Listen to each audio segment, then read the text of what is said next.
In a world filled with uncertainty, we are all trying to get physically, mentally, and emotionally healthy. But the struggle is real. The LiveWell Podcast exists to give you fun, relevant, and impactful strategies that will help you get healthy, stay healthy, and live well. Hosted by Dr. Mike Roncesvalles, a clinical psychologist with 2 decades of experience in the field, and his LiveWell crew. We promise the time you spend listening to the LiveWell Podcast will help you thrive like you never have before. And welcome to the LiveWell Podcast. We are glad you guys are with us. Trevor. Yeah, it's great to be here today. What's happening, man? Part of the LiveWell team. You ready for this? I sure am. Looking forward to today. Alana Sadhu. Alana the Great. Hello. Megan. Hi. You guys are the best team. So this is awesome. What do we have to do to get a title like The Great? I know, like, why you call her 4 names and She gets a first name and I a get last 2 name, syllables. and she gets The Great. Alana has worked Alana, hard. you are awesome. I did. So You her are Instagram awesome. name is Alana the Great. It's Yes, true. I knew that. That's true. Follow That's me on right. Instagram. At Alana the Great. So you're going to blow up now. Oh, that yeah. That Oh yeah, Instagram. you're gonna get so Gonna many go friend crazy. requests.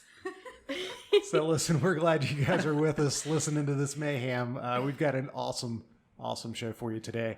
We're talking about something that's actually really near and dear to my heart, actually. We want to talk to you today about food addictions and eating disorders. It is something that is a significant problem in people's lives. So as clinicians, we're just happy to be able to give you some information today about, how do you know if you have an eating disorder? What do you do if you think you have an eating disorder? What do you do if someone you love has an eating disorder? And we hope to be able to give you all that information and that you can leave this podcast with real strategies, real techniques that help you live a better life. So that's our goal. We're doing this on purpose. I mean, it's not by accident that we're doing it today. I want to make sure I get this right. I'm going to pull out my phone here. This week, starting February 22nd, is National Eating Disorder Awareness Week. Yes. So you're probably going to hear a lot of people talking about this, thinking about it this week, and we hope that this is one of your go-to resources for all that information. So having said that, guys, let's get this show on the road. Yeah. I'll start with a quick question. Mm-hmm. Why is this such a problem in your opinion, clinically? Why do you think people have such an issue with eating? Well, there's a big dieting stream out there of all these different diets and how you're supposed to look and feel And I mean, I have opinions about this. I don't know if they're right or wrong, but I think it gets worse, as it gets worse with more social media exposure and reality TV shows and ideas and concepts of like what a woman's or a man's body should look like and feel like and be like, and body image and shaming and eating disorder. I was listening to something over the weekend. And the question was, is an eating disorder a social, a biological, or a psychological issue? Like, which one do you guys think it is? Say that again. Biological, social, or psychological? What did I just say? You were close. Did not. You were super close. The full word didn't come out of my mouth. So if there is, right away, immediately, you're looking for not A, B, C, but you're looking for D, which is all of the above. Mm-hmm. I was going to say it can't just be one. Yeah. It's got to be all of them. Yeah. And I think I read that actually over the weekend. So. Yeah. And it is. And part of the problem with eating disorders is that a huge chunk of the world thinks it's just a biological problem. Mm-hmm. And it's most certainly not just that. It's a very complex, multi-layered problem that often comes with a co-occurring disorder like anxiety, depression, suicidality, trauma, low self-esteem, PTSD. So we want to bring some awareness to that to you guys listening and looking today about eating disorders and just what that means. So one thing that I'm seeing in the clinical office that I find fascinating is over the years, I've started to see many more males that struggle with eating disorders, where I feel like when I first started in this field, it was kind of like it was a stereotype, but it's sort of like, well, this is a female thing, right? For This sure. is 100% not the case anymore. Huge stereotype. And I don't know maybe it is social media. Maybe it's that we have so much access to other people and these perfect images that they project on Instagram, is an Instagram worthy photo. That I guess it's meaningful, right? I mean, it does have an impact on who we are and how we do life together culturally. So guys are struggling pretty bad. That's right. Yeah. And there's actually 8 different kinds of eating disorders. Yeah. And I did not write them all down. I thought that I did, but I didn't. But we usually only talk about, the main ones, the anorexia, bulimia. We often talk about the ones where we're under eating, right? Yes. And the lack of nutrition and the relationship we have with food in that direction. Right. But there is the other side of it as well. Yeah. Overeating disorders for sure. And again, the question that pops up in my head as we talk about these things is, why not just you, Megan, but why doesn't the world know about all 8 eating disorders, and why isn't it talked about? And there's this huge barrier of shame in eating disorders. I mean, and there are with, I think, any mental illness, but gosh, with eating disorders especially, there's so much shame. And I think as we go through the podcast today and we talk about some strategies and what we can do to help ourselves and help others that are struggling, I think we do need to talk about shame at some point. Yeah.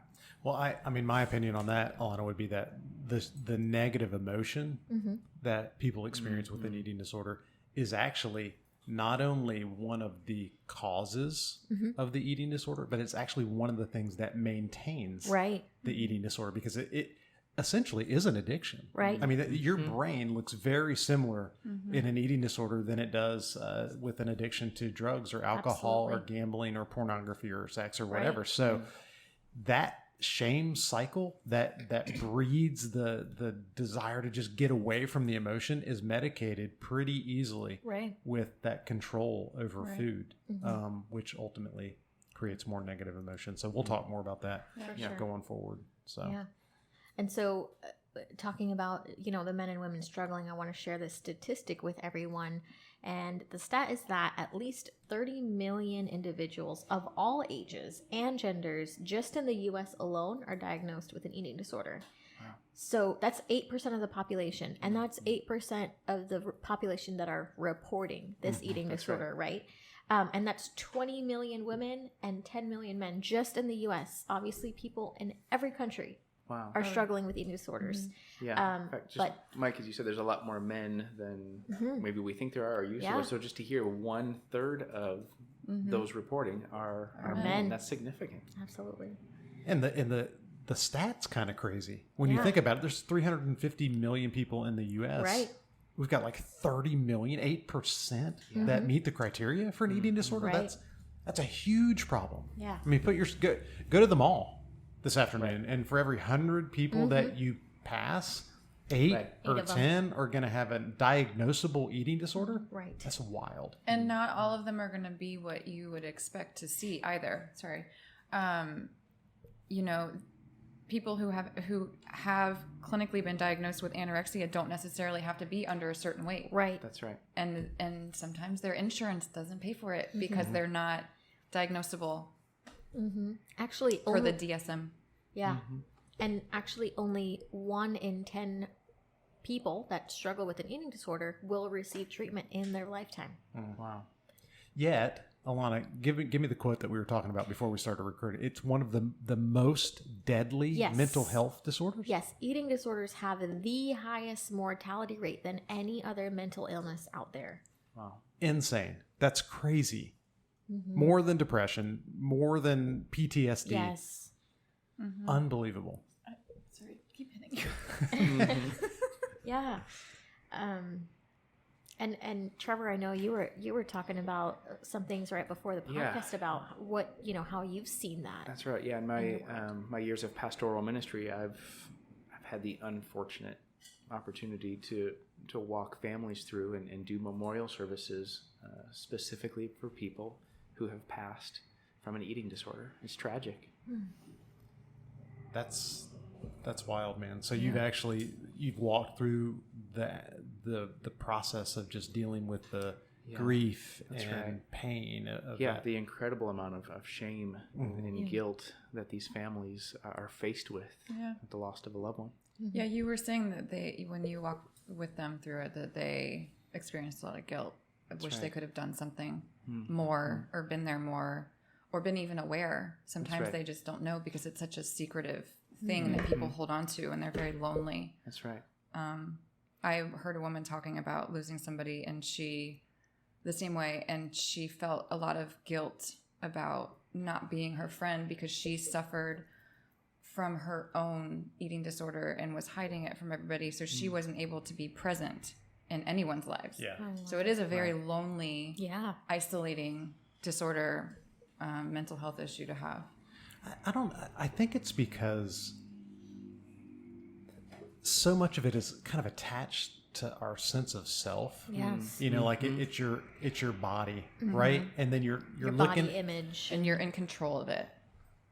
Look at all the images, right? Look at Instagram, and I just saw it's a big article last week with Kylie Jenner. Jenner, Kylie Jenner, and they were, it was a big argument on Twitter or whatever whether or not she had doctored her photos. Like she, what do they call it? Photoshopped them. Yep. And so you're looking at stuff that's not even possible in real life, right? Yet we feel like I'm not that, right? And so because I'm not that, all that shame just starts to come and drill down into our psyche, and before we know it, we're living and breathing this insatiable desire to meet certain standards. And I know people that I work with in eating disorders, like they're super attached to the compulsive part of it, right? Like they like numbers, like how many calories am I going to eat? What is the number on the scale? And those numbers can become obsessive, so now we're attaching our sense of worth and value to a number, like something that's 100% removed from who I am, my character, my integrity. That's right. My sense of personhood. Yeah, and even the excessive side of it, where exercise, as an example, is healthy, right? But the excessive amount of a good thing, of a healthy thing, has become unhealthy. For sure. Yeah. And I think that everything you guys are saying is kind of what makes eating disorders this complex, multi-layered disease, this multi-layered illness that is social and psychological and biological, and it which makes it difficult to treat. Makes it really, really difficult to treat. Well, it's hard. So I find when I work with someone that has an eating disorder that the most difficult piece is you have to eat. Right? Like you have to eat to live. Right. So any other addiction that I'm treating, you want to get rid of. Yeah. You want to remove it. You don't have to do cocaine to live, right? Yeah. You can live without cocaine. You can live without alcohol. You can live without porn. There's lots of things you can live without. Food's not one of them. No. So it's this weird thing that you get this substance that has been totally controlling me. I have to engage it in some healthy way, which makes it a lot harder. Yeah, if you think about the relationship between our gut and our brain, I think it's 90%, but 90%, I could be wrong, a little off, of our serotonin comes from our gut and is released into our body. So think about if you are malnourished and you're not feeding your body nutrients and healthy whatever it is, you're not going to be happy. You're going to be depressed, and then it's going to lead into other things. And so I read something really fascinating about that so think about this. You literally can't live without broccoli or chicken or Brussels sprouts. Like there's like regular food, right? But can you live without high fat, high sugar processed foods? Like that's an interesting distinction there, because some people I mean, yes, I can live without this. For sure.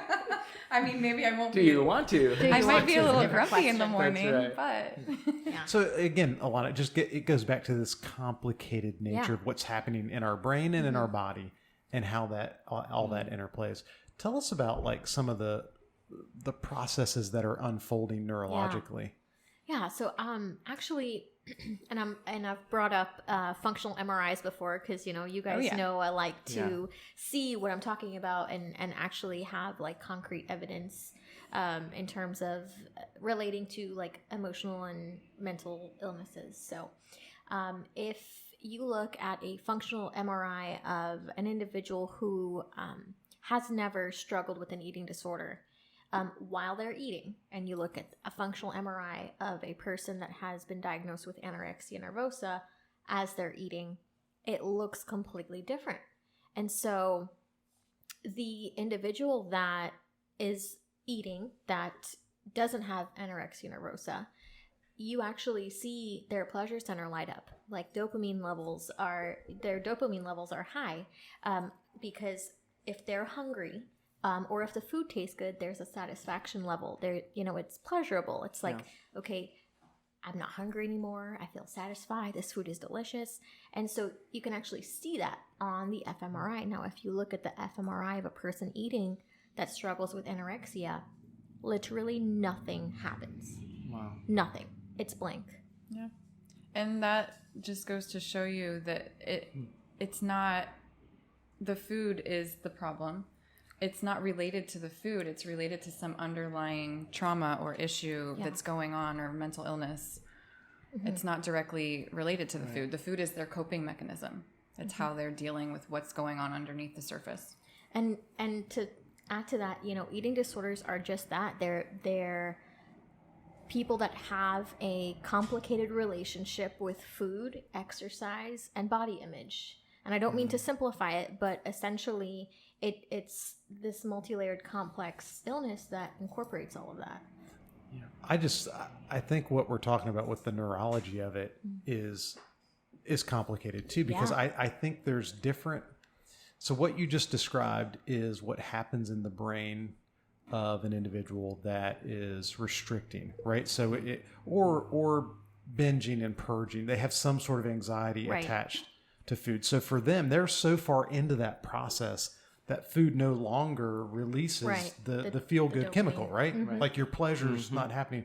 But people that have more of like that compulsive eating going on, or what I'm starting to call it like food addiction. There's no food addiction in the DSM-5, but man, it should be. Yeah. And so a food addiction where you have a very difficult time just drawing boundaries with food. And you're overeating and compulsively eating, those people, it's gonna light up like a Christmas tree. Blows up dopamine in the brain. For sure.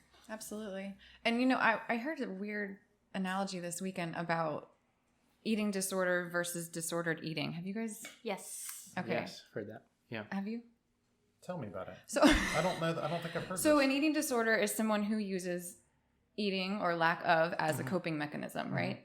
A disordered eater is someone who just doesn't, they're not aware. They're just oblivious to food as it is. Like they just don't care. And they can actually trigger a person with an eating disorder. So say if I am going all day and I just forget to eat and I'm not listening to my body, like the growling stomach and all that stuff, and because I'm so busy and not focused on eating, that's a disordered eater kind of thing.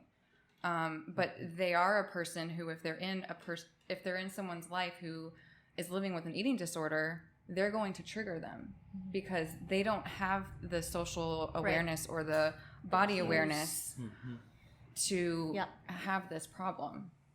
So they can be very triggering. Interesting. Which break that point of the behavior essentially is what you're talking about. Yeah. I think brings us to the point of what can we do about it? Right. Like what can we start doing about it? And I think it starts with awareness. Yes, absolutely. Yeah. So I want to explain that. What can we do about it? What can we do if we feel like we have a problem with an eating disorder? Or? Not necessarily. Just so I think, just for argument's sake, we can say eating disorders are a problem. It's a problem out there, I'm right? with you. Yeah. And you can learn what to look for or how you might be triggering. Yeah. Right. And so what Megan was talking about was, disordered eating behaviors amongst the general population versus eating disorders that, people are clinically struggling with. And so when we start talking about, well, what can we do about this massive problem out there? I think it starts with us. It starts with awareness. First of all, it is National Eating Disorders Awareness Week, right. and I think there's something we can do about that, right? So it's such this pervasive problem that has a high mortality rate. And so even if we personally don't feel like we're struggling with an eating disorder, what you said is, 1 in 8 Americans are struggling with an eating disorder, statistically speaking. So what we can do about that, maybe it starts with awareness of our eating behaviors. Mm-hmm. Yeah. Or even inviting somebody to lunch, and that you never know. Like they could be like, where are we going? What time?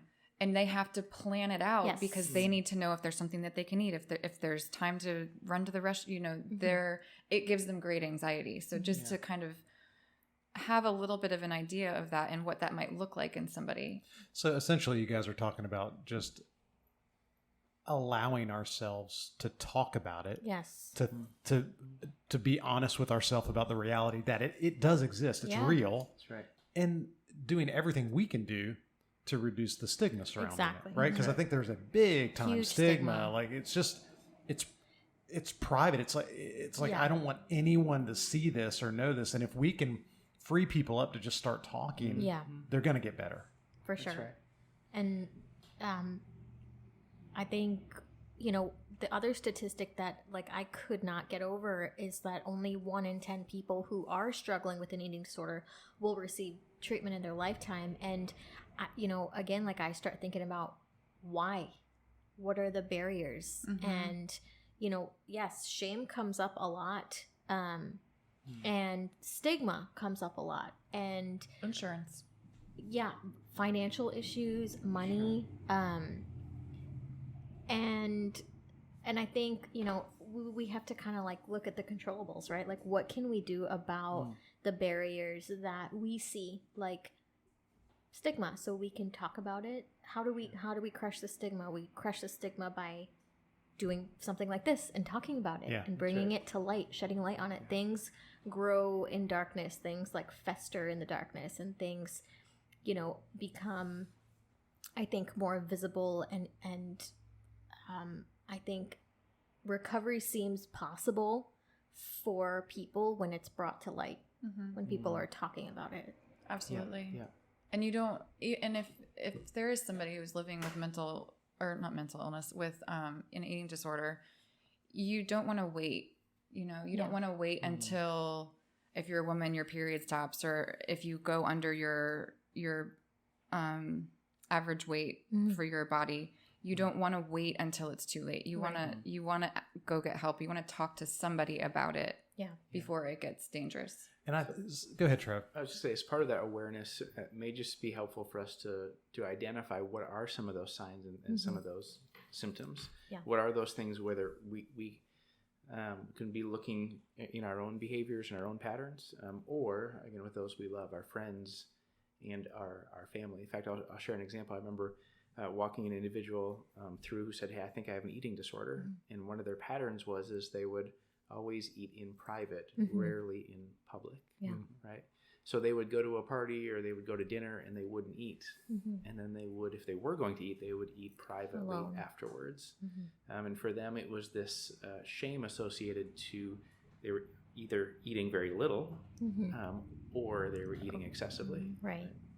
And so if you pick up on somebody who is showing those patterns, you have been out with this friend 3 or 4 times and you're like, I don't think I've ever seen them eat. and there was food around. Right. So just to kind of keep that in mind and maybe have a conversation with them. Right. So what are some of the other signs we can be looking for? So some other signs are, and I'll just kind of read from a website that we'll share with you guys, is folks that have a worry or a preoccupation with their body or their weight. Individuals that limit the amount or types of food that they're eating. The emotions that come with eating, so guilt and anxiety are big ones that either come with eating or that kind of show up after they're eating. Just surrounding food in general, maybe. I think any negative emotion associated with food or eating is probably an indicator that something might be wrong. There's also one that's one of the RFID. I can't think of the full name for it, but it's an eating disorder where it could be texture or something where they just don't like a lot of foods, or they eat a very small amount because they feel full, and it's not really based on self-image per se. It's just about the food. That is actually about the food, maybe the tactileness of it. And that's something to look forward to or look for. And RFID is avoidant or restrictive food specified. Thank you. Eating disorder. Yes. So that points out how complicated this is, because that process is really different than someone that's struggling with bulimia or anorexia. We can't talk today. We're having a hard time, but hey, this is good. And because that's very compulsive. Like that's the OCD part of an eating disorder that's just gone crazy, right? So for them, they're probably not even counting calories. They're not restricting, the amount of carbs or sugar that they eat. They're literally just, it has to feel. It's about right. sensory. It has to feel right. related. It has to be just right. That's right. So what about the person who's chasing the diet fad one after another after another after another? Get off social media and stop comparing yourself to other people. Social media is, I hate to say it, it's good for so many things because it brings about these conversations and it connects you to resources, but it can also be a bit damaging when it comes to comparison. My favorite quote: "Comparison is the thief of joy." So I think if that's you, like if you're one of the people that are chasing these diets and looking at, am I going to do keto? Am I going to do Atkins? Am I going to do South Beach? Those are old diets, aren't they? I don't even know the new ones. Like a lot of them are. You're doing good. Yeah. Okay. So one question to ask yourself is, okay, how much does this issue interfere with my everyday life? And that's always a great question for people to ask with any kind of mental health issue. Is it consuming? Is it consuming, and does it keep me from living your life, like your best life? Yeah, because that's one of the diagnostic criteria in the DSM for all of these disorders. Yeah. If I count calories and it's not incredibly distressing and it's not causing issues in my relationships, and I can go out to eat at like normal restaurants and like have a life, I don't have an eating disorder, right? The issue is if these symptoms begin to interfere with my sense of self, my daily functioning, my ability to do, things and fulfill roles that I live in every day. And maximize joy. You want to bring joy into your life and have human experiences and contact, and this would limit that. So I do want to say, for anyone that struggles with an eating disorder, or if you know anyone that struggles with an eating disorder, on top of reducing the stigma and talking about it and just, kind of walking with someone, professional help is also super important. Eating disorders, just like many other severe mental illnesses, are not ones that should be taken lightly, or that I just don't want people who are struggling to think that they have to go through this alone. So I have a story about that. It just happened literally the last hour. I was sitting with someone who, sometimes I'll find out that clients know each other. So you're sitting in the office and you're like, you can kind of tell, or they'll talk and they're friends, like, oh, I see this guy. Oh, I do too. Right. So this person walks in, and whenever this happens and they start talking about another patient, my role is always to like play it like as calm as possible, right? You got your poker face yeah, on. because I can't even release that the other person is a client, right? I can't confirm or deny. Right. So this client comes in last hour and says, hey, I've got a person that one of my friends is in your program for an eating disorder. And I'm like, just like stone cold face, right? Like, I'm not going to say anything. and she says, I know you can't say anything, but I'm going to tell you this because you need to know this. She said, wow, she's been in this many programs or whatever. And I want you to know that she's doing better than she's ever done in any program. And I thought to myself, okay, this is a great indication that the treatment for eating disorders has to be tailor-made to an individual's felt need, right? Absolutely. So when you've got 8 DSM diagnoses, you can't approach this just in this cookie cutter approach, right? Yeah, it's not so gonna happen. one thing not that one size fits all. it's No, just not. Yeah. So when you're talking about professional help, Alana, I think that the biggest thing that people need to ask themselves when they're pursuing clinic work or counseling or some sort of program is, are these people going to listen to how this eating disorder plays out in my life? Right. And can they address my needs and have a treatment plan that literally will walk me through a process that will help me one day get freedom? Yes. So, sorry, I just got excited about that last hour. No, So that's great. That's amazing. That is really good news. All right. So what do we want to say in closing about eating disorders? What would we tell someone or a family member of someone who's struggling with an eating disorder? What do you have to do to get that freedom? We need to communicate hope, I think, to people that are struggling, because I think for a lot of people, especially with eating disorders, because of the stigma, because of shame, because of barriers, a lot of people who are struggling, I think, are lacking hope. They don't feel like hope is possible. So if, again, like, we're looking at controllables and we're like, okay, what can we do about this massive problem? I think it's not just awareness and talking about it, but it's communicating hope and telling people, you can get better. You deserve to get better. You deserve recovery. Like, picture what your life would be like if you can experience freedom from this mental illness. Yeah. I think what a great start. Yeah. And that beautifully said. Thank you. Alana, earlier when we started, you posed the question, right? Is an eating disorder, is it social, physiological, or sociological? And we concluded that it's all of the above, right? So even as you are with that person, or you walk alongside that person, right, that you need to approach this from all three, right? Yes. A wraparound, full contextual understanding of what this is. Yeah. And then if you have a care plan that you're mindful in all three of those areas. Yeah, absolutely. And I want to encourage people, if you're listening today, you've got to have people around you that are going to encourage recovery and support. Right. You need people in your life that are going to push you to go to treatment.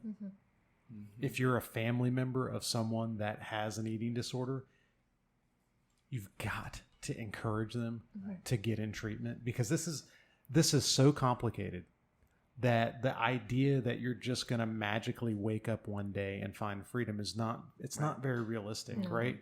So we can help you with that. I mean, we want to start there. Even if you're not anywhere near Central Florida, which is where our offices are, we'll help you find a treatment center. Yes. So if you want to reach out to us, 321-259-1662 is our phone number. Call us and we'll help you understand like what a path looks like to get freedom from an eating disorder. We also want to tell you that we have an app that is geared specifically to help people that are struggling with depression, anxiety, stress. It's not a therapy app. It's not someplace where you're going to get psychotherapy. We call it LiveWell Coaching, because the whole idea of the app is that we connect you with a real person on the other end of that technology that is giving you accountability, encouragement, affirmation. And in this situation, like if you have an eating disorder, You want someone that's just going to walk with you through the process, as you go get your treatment and as you go to counseling and individual therapy. Your coach from LiveWell Coaching will be that resource, that trusted friend that will help you minute by minute, moment by moment, available 7 days a week, just to speak into your life. You need hope. I want you to know that. We recognize that if you're dealing with an eating disorder right now, you need some hope. And so we want to help you connect with people and information that's going to do just that. If you'd like to talk to us more about that, don't hesitate to go to our website. Our website is livewell-coaching.com. livewell-coaching.com. The phone number is 321-259-1662. You can reach us there as well.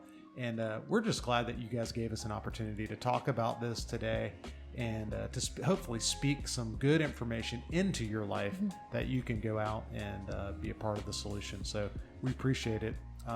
Guys. And if you or anyone might be in recovery from an eating disorder, please post on our comment section some things that have helped you or have given you hope. We would love to hear from you.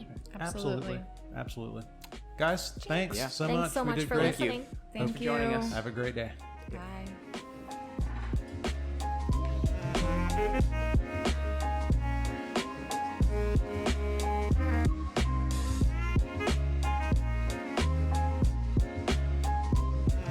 Bye.